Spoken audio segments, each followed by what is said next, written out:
প্রতি বছর আমাদের দেশে সাপের কামড়ে অনেক মানুষের মৃত্যু হয়ে থাকে। শহরের চেয়ে গ্রামে সাপের কামড়ে মৃত্যুর ঘটনা বেশি। বিষধর সাপের কামড়ে মৃত্যুর অন্যতম কারণ সচেতনতার অভাব, সঠিক চিকিৎসার অভাব অথবা চিকিৎসা নিতে বিলম্ব হওয়া। এখনও অনেক গ্রামে কুসংস্কার আছে, সাপে কাটলে ওঝা বা বেদের কাছে নিয়ে যেতে হবে। অনেকেই সাপে কাটলে বৈজ্ঞানিক উপায়ে কিভাবে চিকিৎসা নিতে হবে বা সাপে কাটলে করণীয় কি তা জানেন না।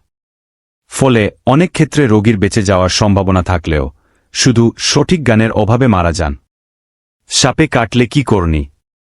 আক্রান্ত ব্যক্তিকে বারবার মনে সাহস দিতে হবে, আতঙ্কগ্রস্ত হতে কোনোমতেই দেওয়া যাবে না। যে সাপের বিষ নেই সেই সাপের কামড়েও আতঙ্কিত হয়ে মানসিক আঘাতে মারা যেতে পারে মানুষ। বাংলাদেশের অধিকাংশ সাপই বিষহীন, অল্প কিছু সাপ বিষধ।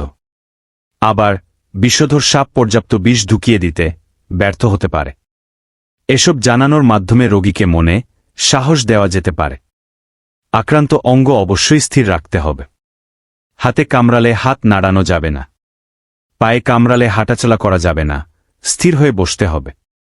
আক্রান্ত অঙ্গ ব্যান্ডেজের সাহায্যে একটু চাপ দিয়ে পেঁচাতে হবে। ব্যান্ডেজ না পাওয়া গেলে গামছা, ওড়না বা এ জাতীয় কিছু ব্যবহার করা যেতে পারে। আক্রান্ত স্থান সাবান দিয়ে আলতোভাবে ধুতে হবে অথবা ভেজা কাপড় দিয়ে আলতোভাবে মুছতে হবে। ঘড়ি বা অলংকার বা তাবিজ, তাগা ইত্যাদি পরে থাকলে খুলে ফেলুন। রোগীকে আধশোয়া অবস্থায় রাখুন। যদি রোগী শ্বাস না নেন তাহলে মুখে মুখ রেখে শ্বাস দেওয়ার ব্যবস্থা করুন। যদি সাপটিকে ইতোমধ্যে মেরেই ফেলেন তাহলে সেটি হাসপাতালে নিয়ে আসুন। তবে এ ব্যাপারে সাবধানতা অবলম্বন করতে হবে।